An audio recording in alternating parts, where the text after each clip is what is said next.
Hello students, very good morning. Welcome to my channel Prep Easy Chemistry. In this video session we are going to discuss the order of reaction and the rate law for the non-elementary reactions. Okay, so here we are going to predict the order और the rate law for the non elementary reaction. देखिए हम लोगों ने पिछले video session में ये discuss किया था कि कैसे हम लोग एलिमेंट्री रिएक्शंस के लिए order of reaction and molecularity of reaction find करते हैं। यहाँ पे क्या होता है, एलिमेंट्री रिएक्शन में दोनों सेम होता है, लेकिन कॉम्प्लेक्स के लिए हम लोगों ने डिस्कस किया था कि ऑर्डर या मोलिक्यूलिटी या फिर रेट ऑफ रिएक्शन जो है वो हम लोग उसके मैकेनिज्म से ही फाइंड आउट करते हैं। ठीक है, तो चलो इसको हम लोग एक एग्जाम्पल से समझते हैं। जैसे यहाँ पे एक क्वेश्चन है, कह रहा है कि conversion of ozone into oxygen gas हो रहा है। ठीक है, लेकिन ये जो है ये एक कॉम्प्लेक्स रिएक्शन है जहां दो स्टेप्स में इसके मैकेनिज्म होते हैं। ठीक है, तो मैकेनिज्म देखो क्या कह रहा है। फर्स्ट स्टेप है जहां पे ओजोन जो है कन्वर्ट हो रहा है ऑक्सीजन और नेसेंट ऑक्सीजन में। ये रिएक्शन देखो कह रहा है कि it is a fast reaction and also there is equilibrium, यानी कि ये फास्ट भी है, रिवर्सिबल भी है और क्या है, इक्विलिब्रियम भी है। ठीक है, चलो नेक्स्ट स्टेप देखो। यहाँ कह रहा है कि फिर से ओजोन जो है इस नेसेंट ऑक्सीजन से कंबाइन करके और क्या कर रहा है, ऑक्सीजन का फॉर्मेशन कर रहा है। ये जो रेट ऑफ रिएक्शन है ये स्लोअर है।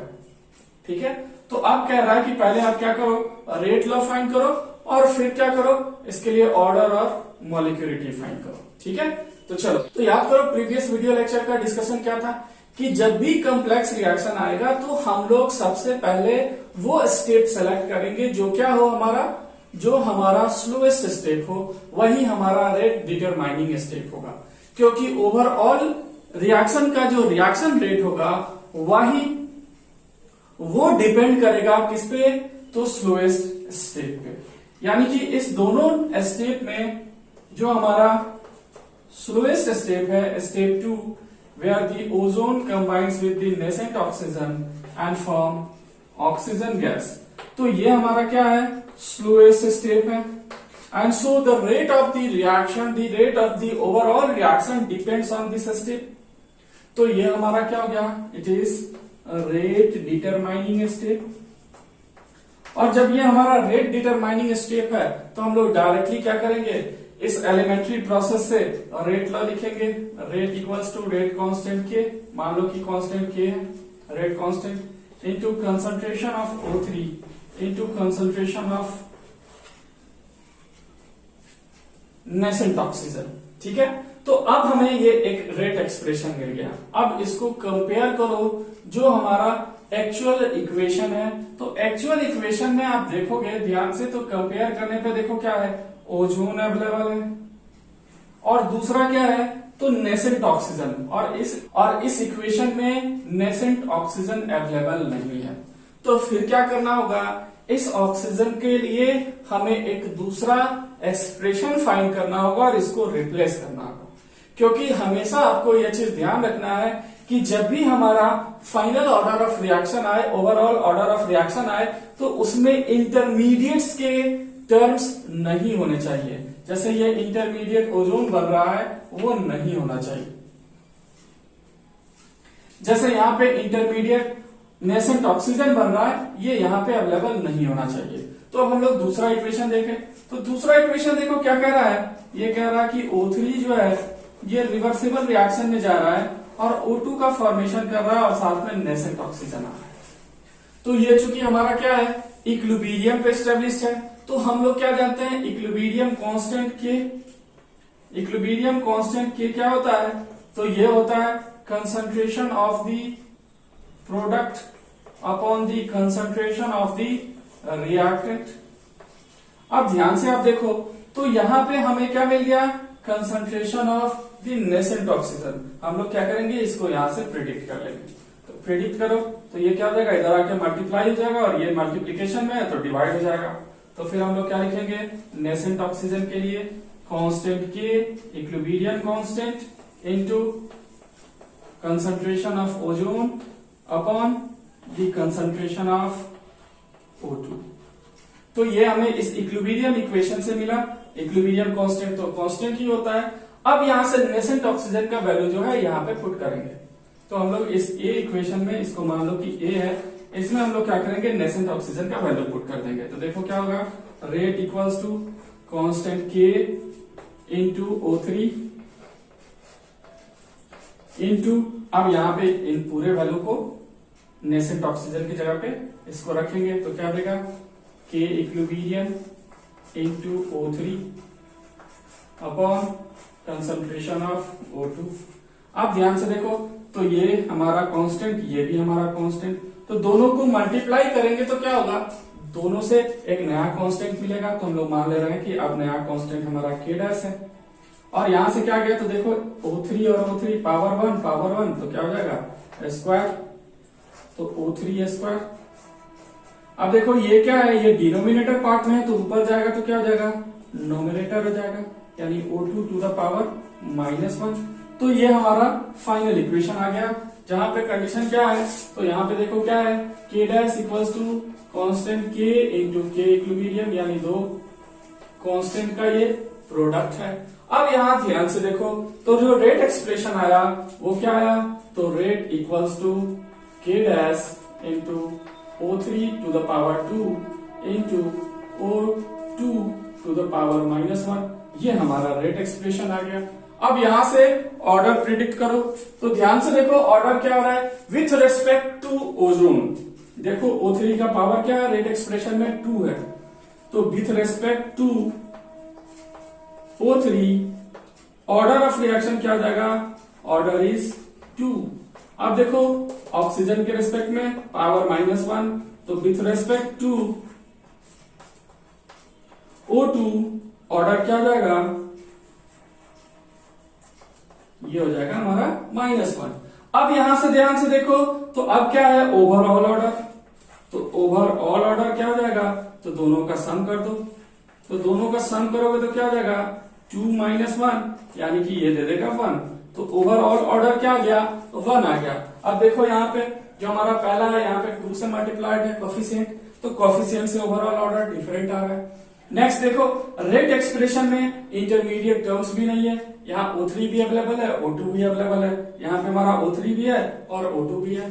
तो इस तरह से आपको हर बार इसी प्रोसेस के थ्रू, इसी मेथड के थ्रू क्या करना है, ऑर्डर प्रिडिक्ट करना है, रेट लॉ फाइंड करना है और फिर इसके अकॉर्डिंग ऑर्डर फाइंड करना है। अब आ जाए मॉलिक्यूलिटी, तो याद करो कॉम्प्लेक्स रिएक्शन के लिए ओवरऑल मॉलिक्यूलिटी क्या था, मीनिंगलेस था। यहाँ पे मॉलिक्यूलिटी क्या होगा, तो स्लोएस्ट स्टेप में जितने नंबर ऑफ मॉलिक्यूल्स अवेलेबल होंगे, रिएक्शन में टेक पार्ट कर रहे होंगे, उनका जो नंबर होगा वही क्या होगा, मॉलिक्यूलिटी होगा। तो ध्यान से देखो 1 and 1 2, तो यहां से मॉलिक्यूलिटी क्या हो गई, 2 हो गई, तो ये क्या हो गया, बाई मॉलिक्यूलर रिएक्शन। तो यहां से आप लिख सकते हैं मॉलिक्यूलिटी ऑफ द रिएक्शन इज 2। तो ये हमारा आंसर हो गया, ठीक है। चलिए, तो अब आप इसको नोट कीजिए, एक क्वेश्चन हम लोग इस पे और डिस्कस करते हैं, ठीक है। चलिए पहले नोट कीजिए।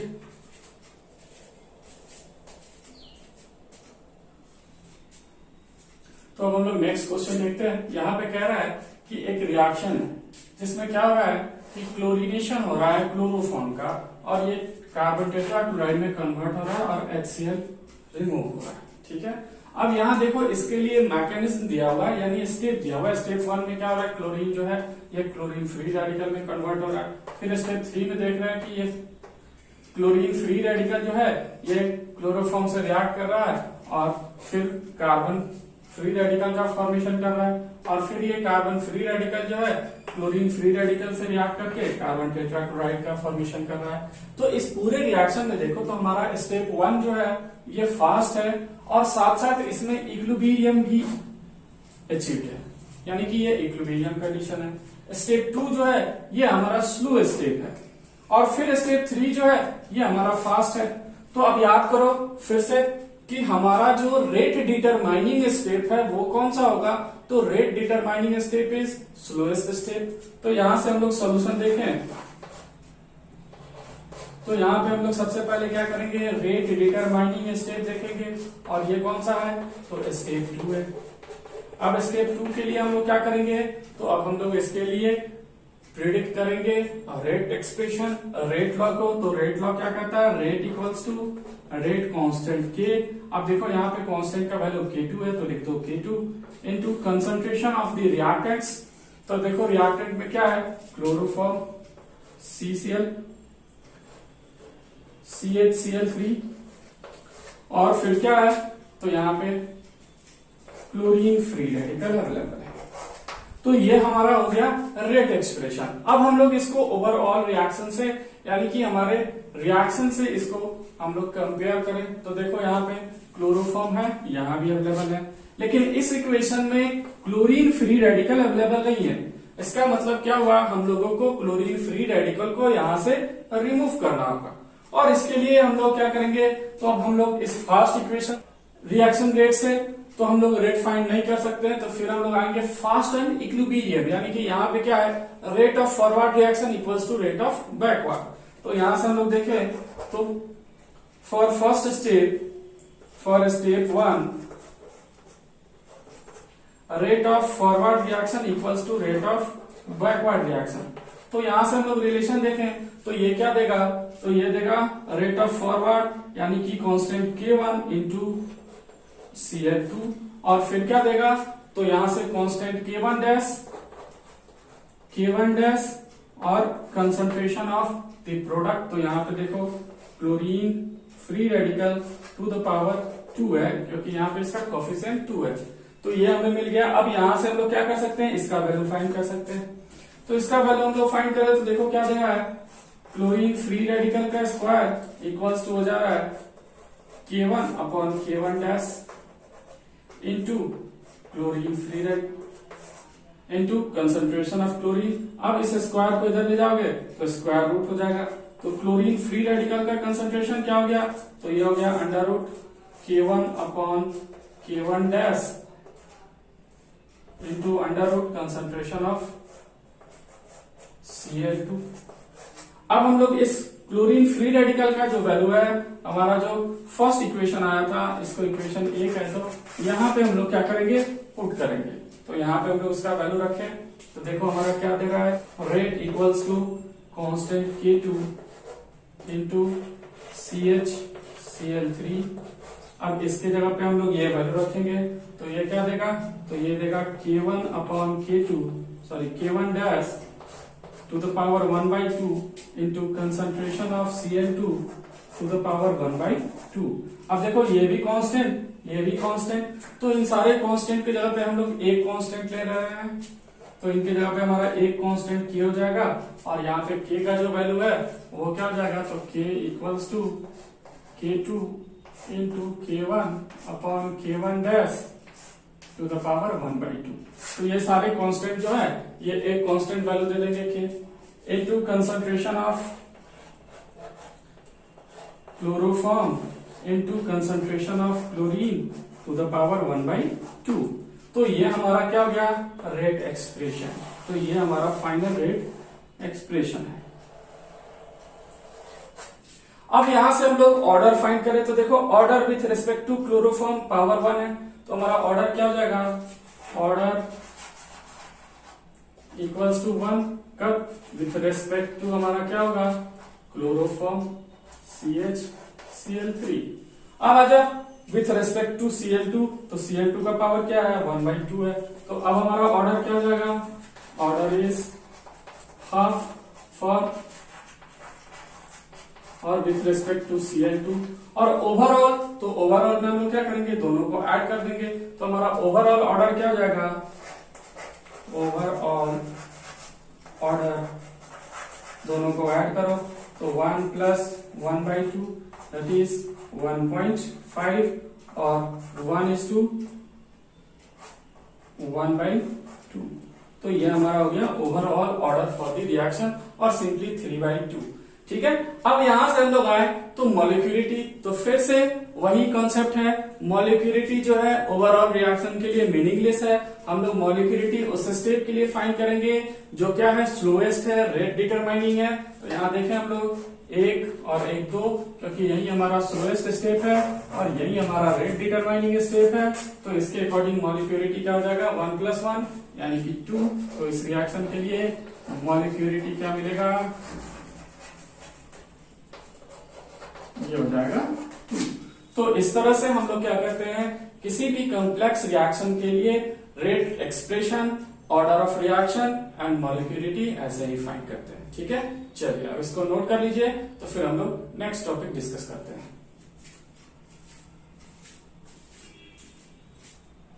तो हम लोग नेक्स्ट देखते हैं इंटीग्रेटेड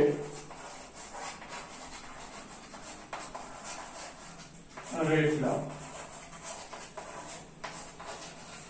देखो रेट लॉ जो है वो दो तरह के होते हैं। Actually there are two types of rate law.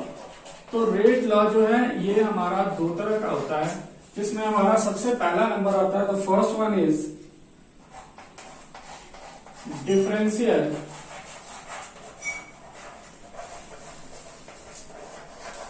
Rate law. तो देखो डिफरेंशियल रेट लॉ जो है ये शो करता है कि कैसे रेट ऑफ रिएक्शन जो है कंसंट्रेशन पे डिपेंड करता है। So how the rate of reaction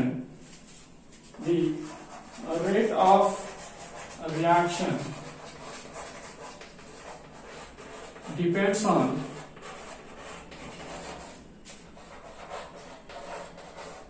the concentration।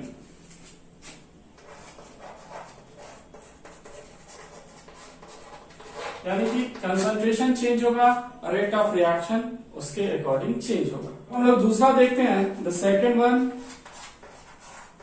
Integrated rate law.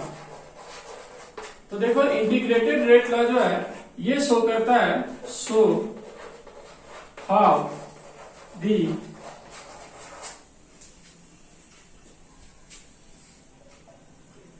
the concentration of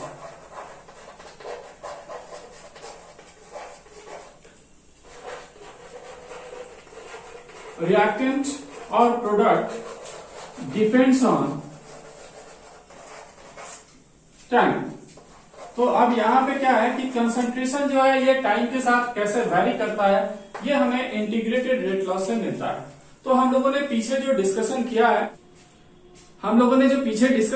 previous video sessions में, वहां पे हम लोगों ने मोस्टली डिफरेंशियल रेट इक्वेशन लिखा है, dA/dt या dR/dt नेगेटिव।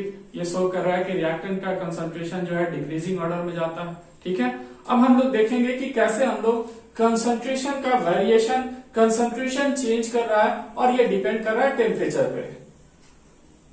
ठीक है, तो चलिए आइए हम लोग देखते हैं। हमारा पहला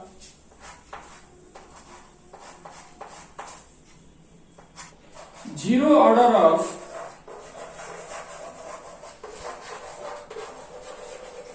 रिएक्शन। तो देखो यहां पे एक्चुअली क्या है कि रिएक्शन का ऑर्डर जो है जीरो है। तो इसके अकॉर्डिंग याद करो क्या था हमारा रिलेशन, रेट ये था constant K into concentration of the reactant to the power naught. तो देखो जीरो ऑर्डर रिएक्शन होता क्या है, when the rate of reaction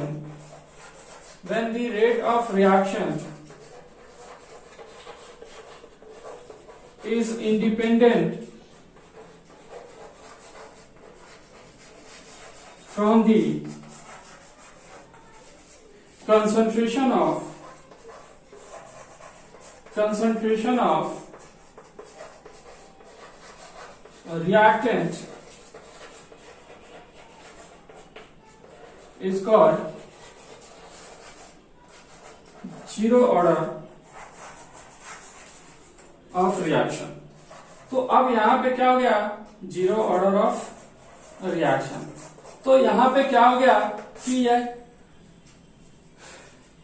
कि हमारा जो रेट है, रेट इंडिपेंडेंट है कंसंट्रेशन ऑफ द रिएक्टेंट के। यानी कि अगर हम लोग एक जनरल इक्वेशन कंसीडर करें जहां ए जो है ये प्रोडक्ट में चेंज हो रहा है, ठीक है, तो इस केस में जो हमारा रेट आएगा, rate of change of concentration of A with respect to time ये क्या देगा, तो ये हमें देगा सिर्फ एक कांस्टेंट के, क्योंकि हमारा जो कंसंट्रेशन ऑफ ए लेंगे, कंसंट्रेशन टू द पावर ए क्या होगा, 0 होगा, क्योंकि ये क्या है, ये 0 ऑर्डर ऑफ रिएक्शन है। तो रेट एक्सप्रेशन में जो कंसंट्रेशन ले रहे हैं उसका पावर क्या हो जाएगा, 0 हो जाएगा। ठीक है, यानी कि रेट ऑफ रिएक्शन जो है कंसंट्रेशन के कम होने से ज्यादा होने से क्या होगा, चेंज नहीं होगा, ये इंडिपेंडेंट होगा, ये कांस्टेंट रहेगा, ये सिर्फ क्या होगा, रेट कांस्टेंट के पे डिपेंड करेगा। ठीक है, तो अब हम लोग देखते हैं example of zero order reaction. तो देखो जीरो ऑर्डर रिएक्शन में एक्चुअली क्या होगा कि कंसंट्रेशन ऑफ द रिएक्टेंट के चेंज होने से रेट में कोई चेंज नहीं होगा। इसका बेस्ट एग्जांपल है dissociation of gaseous molecule on the surface of metal.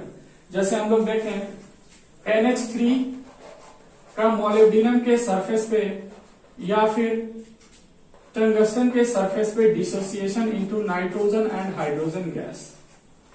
तो अब यहाँ पे ये नाइट्रोजन और हाइड्रोजन गैस में डिसोसिएट हो रहा है, तो ये एक एग्जांपल हुआ। ठीक है, दूसरा एग्जांपल देखो N2, ये भी जब मेटल के सरफेस पे डिसोसिएट होता है नाइट्रोजन और ऑक्सीजन गैस में, तो ये भी हमारा एग्जांपल हो जाता है क्या, example of zero order reaction. ठीक है, नेक्स्ट देखो फोटोकेमिकल रिएक्शन में H2Cl2 से रिएक्ट करता है in the presence of light, तो यहाँ पे HCl का फॉर्मेशन होता है और ये भी हमारा क्या होता है, जीरो ऑर्डर ऑफ रिएक्शन होता है। फिर हम लोग नेक्स्ट एग्जांपल देखते हैं एंजाइम कैटालिसिस। एंजाइम कैटालिसिस वाले जितने भी रिएक्शंस है वो क्या होते हैं, वो सब के सब जीरो ऑर्डर रिएक्शन होते हैं, क्योंकि वहां पे सबस्ट्रेट का कंसंट्रेशन बहुत ज्यादा होता है और एंजाइम का कंसंट्रेशन बहुत ही स्मॉल होता है, बहुत बहुत कम होता है, और इसीलिए वो जो है रेट ऑफ रिएक्शन वो इंडिपेंडेंट होता है इनके कंसंट्रेशन से। ठीक है, तो इस तरह से ये हो जाता है हमारा जीरो ऑर्डर ऑफ रिएक्शन। तो चलिए इसको नोट कीजिए। तो हम लोग फाइंड करते हैं relation between the concentration of the reactant and the time. Okay, तो पहले इसको नोट कीजिए। तो हम लोग नेक्स्ट देखते हैं relation between the concentration and the time for a zero order reaction. तो कंसिडर करो, let us consider a general equation A converted into product P। अब देखो यहां पे हम लोग ले रहे हैं initially at T equals to 0 concentration जो है ये C0 ले रहे हैं, and at T equals to T यहाँ पे कंसंट्रेशन हम लोग Ct ले रहे हैं। ठीक है, तो यहां से ये रिएक्टेंट जो है ये प्रोडक्ट में चेंज हो रहा है। तो हम लोग देखें rate expression minus dA upon dt equals to rate constant K into A to the power naught, यानी कि हम लोग लिख सकते हैं K। अब थोड़ा सा हम लोग चेंज करें, इसको इस साइड ले जाएं, तो देखो क्या देगा equation, minus dA equals to K into dt। अब इसको इधर ले जाओ तो क्या देगा, dA माइनस K dt। अब इसको क्या करो, इंटीग्रेट करो under suitable limits. Now integrate both side under suitable limits.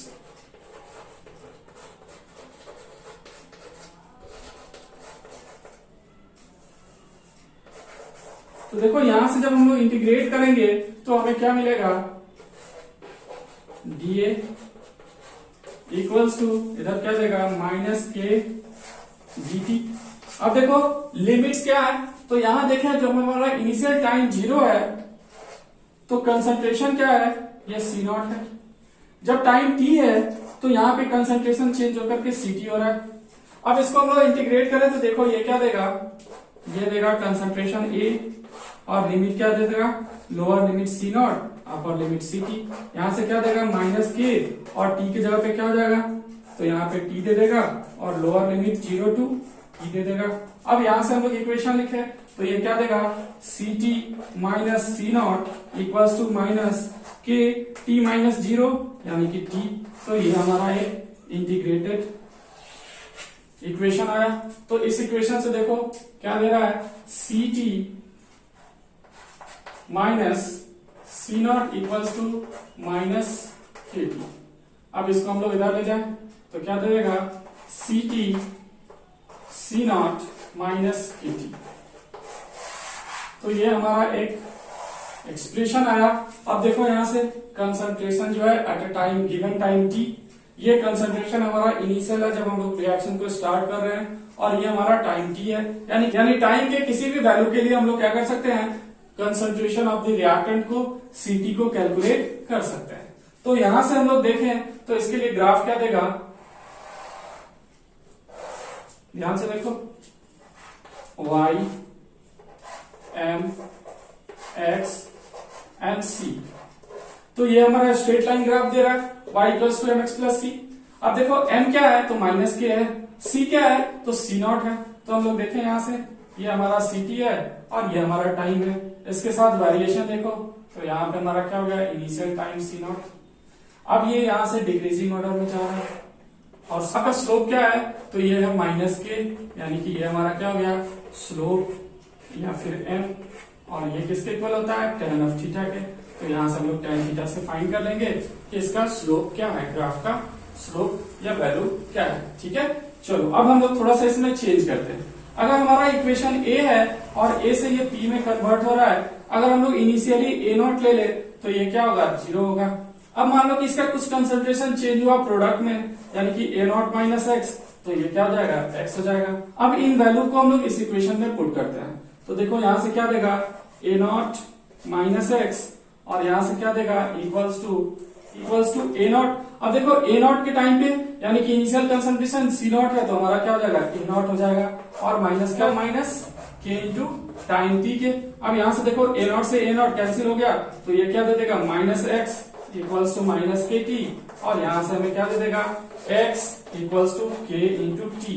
यानी कि कंसंट्रेशन ऑफ प्रोडक्ट भी हमें आसानी से मिल गया। यानी कि प्रोडक्ट जो है जैसे जैसे टाइम बढ़ेगा वैसे वैसे प्रोडक्ट बढ़ता जाएगा। यहां से हम लोग देखें तो ये क्या दे रहा है, x, और x क्या है, कंसंट्रेशन ऑफ प्रोडक्ट है।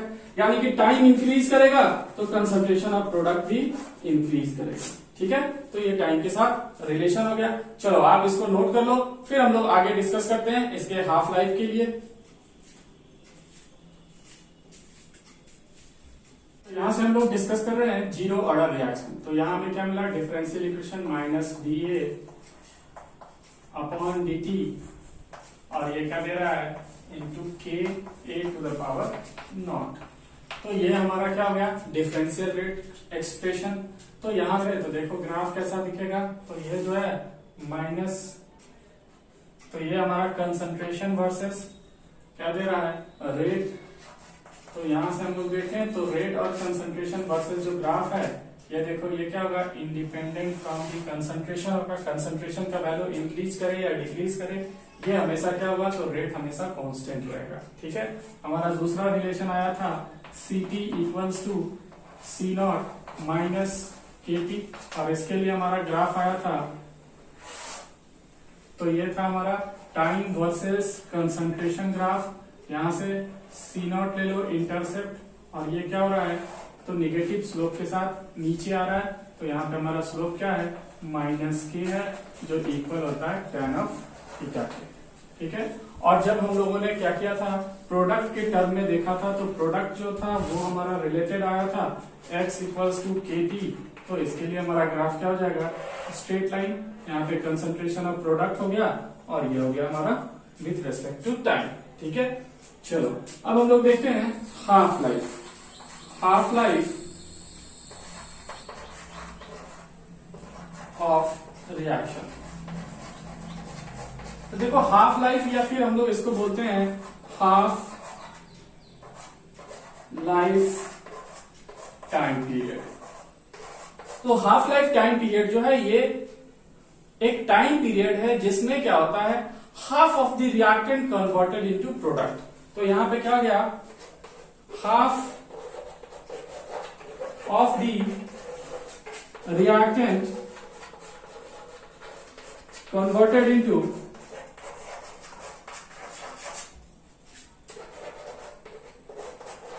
प्रोडक्ट। तो यहां पे कंसंट्रेशन जो है एक्चुअल में क्या हो गया, that is the time in which the concentration of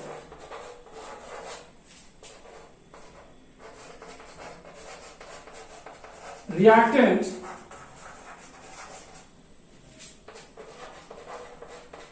becomes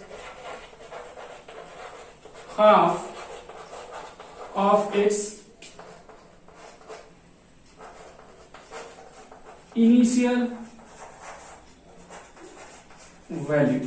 यानी कि अब यहां पे क्या हो गया, इस टाइम में कंसंट्रेशन जो है रिएक्टेंट का वो आधा हो जाता है। ठीक है, तो हम लोग देखें यहां से, तो हमारा रिलेशन क्या था, C T equals to C naught minus K into T. अब देखो हम लोग टाइम पीरियड को स्पेशल टर्म से डिनोट करते हैं। यहाँ पे टी जो है इसको हम लोग लिखते हैं टी हाफ, या फिर लिखा जाता है टी 50%, या फिर लिखा जाता है टी 0.5।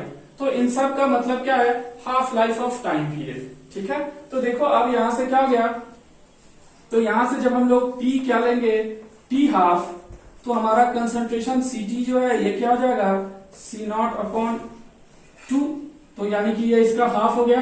अब यहाँ पे हम लोग इस इक्वेशन में ये वैल्यू रखते हैं, तो इस इक्वेशन में जब हम लोग ये वैल्यू रखते हैं तो देखो क्या होगा, C naught by 2 equals to C naught minus K T, और यहां से अब ये रिलेशन दे देगा, ये इधर आ जाएगा, तो ये दे देगा सी नॉट बाई 2 इक्वल्स टू के टी 0.5 0.5। तो यहां से ये हमारा क्या गया, रिलेशन आ गया। तो यहां से हम लोग देखें तो half life of time period T half क्या हो गया, तो टी हाफ हो गया C naught that is initial concentration upon 2 into K. तो हम लोग देखें यहाँ पे इन दोनों के बीच क्या रहा है, डायरेक्ट रिलेशन हो रहा है, यानी कि टी हाफ जो है ये आपको डायरेक्टली प्रोपोर्शनल है किसके, इनिशियल कंसंट्रेशन के। यानी कि कंसंट्रेशन का वैल्यू हाई होगा तो फिर क्या होगा, half life time period high होगा। अगर कंसंट्रेशन की वैल्यू लो होगी तो half life of time period जो होगा वो लो होगा।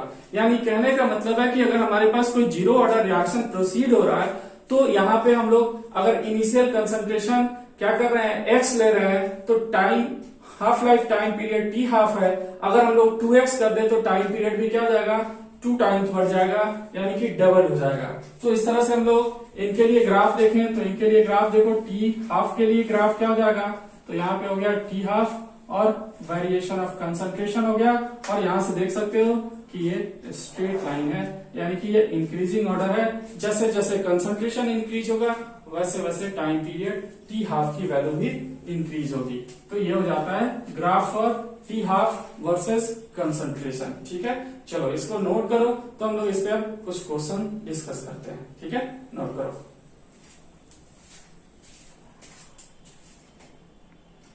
एक्शन है जहां ए जो है बी में कन्वर्ट हो रहा है, लेकिन यहाँ पे रेट एक्सप्रेशन शो कर रहा है कि ए टू द पावर यानी कंसंट्रेशन ऑफ रिएक्टेंट जो है उसका पावर 0 है, यानी कि ये जीरो ऑर्डर रिएक्शन है। अब कह रहा है concentration of A, initial concentration जो है ये दे रहा है 0.1 मोलर, और ये रिड्यूस हो रहा है 0.5 मोलर में, टाइम लग रहा है 10 सेकेंड।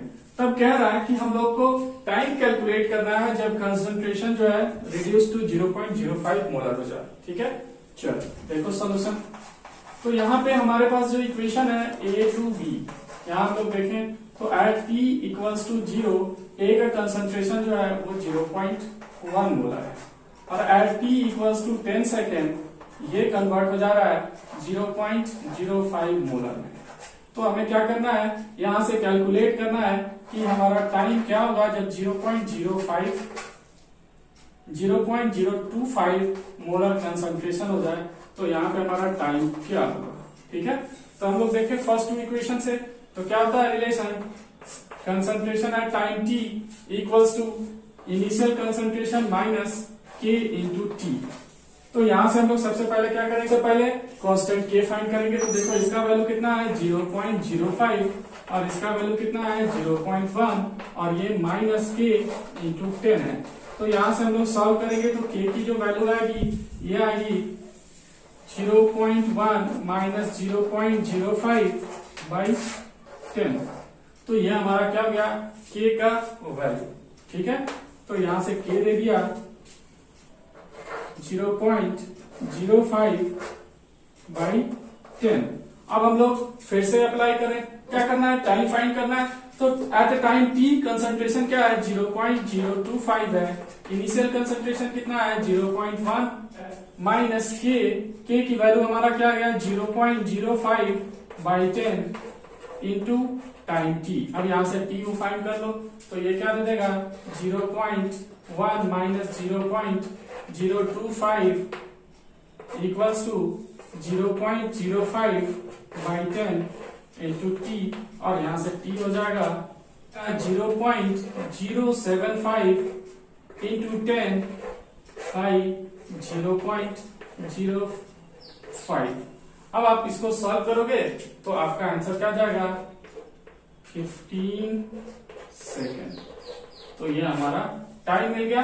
तो इस तरह से जब कंसंट्रेशन चेंज हो रहा है तो ये टाइम कितना हो जाएगा, 15 सेकेंड हो जाएगा, और ये हमारा आंसर हो गया।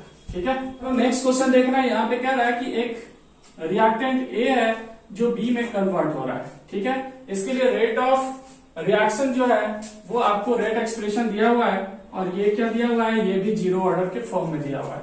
अब कह रहा है कि इसका हाफ लाइफ टाइम पीरियड जो है 10 सेकेंड है, जब हम लोगों ने इनिशियल कंसंट्रेशन 1 मोलर दिया है।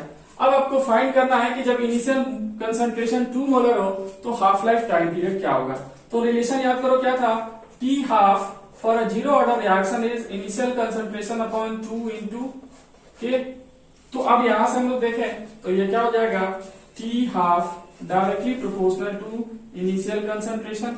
तो अब यहां से हम लोग क्या करें, तो यहां से हम लोग रेशियो ले लें, T half for the first upon T half for the second, और ये क्या दे देगा, initial concentration for the first time upon the second time. ठीक है, अब इनके वैल्यू रख दो। तो यहां से T1 के लिए वैल्यू क्या दिया हुआ है, टी हाफ 1 के लिए 10 सेकेंड। इसको हम लोगों को फाइंड करना है T half for the second, और यहां से इनिशियल कंसंट्रेशन तो 1 मोलर है और इनिशियल कंसंट्रेशन 2 मोलर है। तो यहां से हमारा क्या हो जाएगा, T half for the second condition and it is 2 into 10 that is 20 second. तो ये हमारा आंसर हो गया। ठीक है, तो इस तरह से हम लोग जीरो ऑर्डर के रिएक्शंस को सॉल्व करते हैं। ठीक है, इस वीडियो सेशन में इतना ही, बाकी डिस्कशन जो होगा नेक्स्ट वीडियो सेशन में हम लोग करेंगे। ठीक है, थैंक यू।